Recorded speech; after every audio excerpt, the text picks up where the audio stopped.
Belakangan ini, isu resesi sedang menjadi perbincangan hangat di media nasional maupun internasional.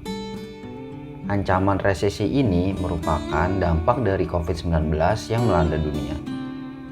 Presiden Bank Dunia, David Malpass, memberi peringatan tentang meningkatnya risiko resesi global dan mengatakan bahwa inflasi tetap menjadi masalah yang berkelanjutan setelah perang Rusia dan Ukraina.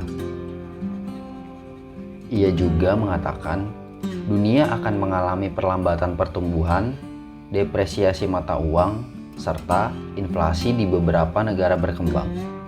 Tak hanya Presiden Bank Dunia, Menteri Keuangan Republik Indonesia Sri Mulyani juga telah meramalkan ancaman resesi global di tahun depan.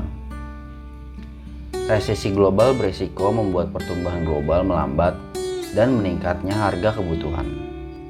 Namun, berbeda pendapat dengan Sri Mulyani, Menteri BUMN Erick Thohir memastikan Indonesia tidak akan terkena resesi pada tahun 2023. Dilansir dari media kompas.com, Erick optimis dari berbagai data indikator ekonomi yang ada, ekonomi Indonesia akan terus tumbuh di kisaran 5% sampai tahun 2045.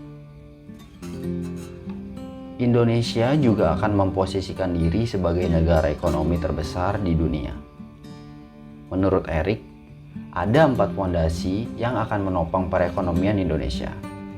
Yang pertama, konsistensi Indonesia menjalankan hilirisasi terhadap berbagai produk yang berasal dari sumber daya alam diiringi dengan dorongan kemajuan industrialisasi. Yang kedua, Indonesia sudah menjadi lumbung pangan dunia. Belum lama ini, Indonesia juga memasok ayam untuk Singapura. Yang ketiga, Indonesia memiliki angkatan kerja muda yang inovatif di industri kreatif, terutama yang masuk dalam ekonomi digital. Industri kreatif tersebut sangat membantu pertumbuhan ekonomi nasional. Yang keempat, Indonesia memiliki kekuatan sebagai tempat berkembang biaknya perusahaan rintisan atau startup. Kurang lebih ada 320 startup yang kini kondisi return of investment-nya masih sehat. Meski optimis menghadapi isu resesi 2023, Direktur Pelaksana Dana Moneter Indonesia mengatakan bahwa resesi 2023 akan memperlambat ekonomi di 3 wilayah ekonomi utama, yaitu Eropa, Cina, dan Amerika Serikat. Dalam data survei Bloomberg, Indonesia menjadi satu di antara sedikit negara Asia yang dianggap memiliki probabilitas sangat kecil untuk mengalami resesi. Probabilitas resesi untuk Indonesia pada survei Bloomberg adalah sebesar 3%.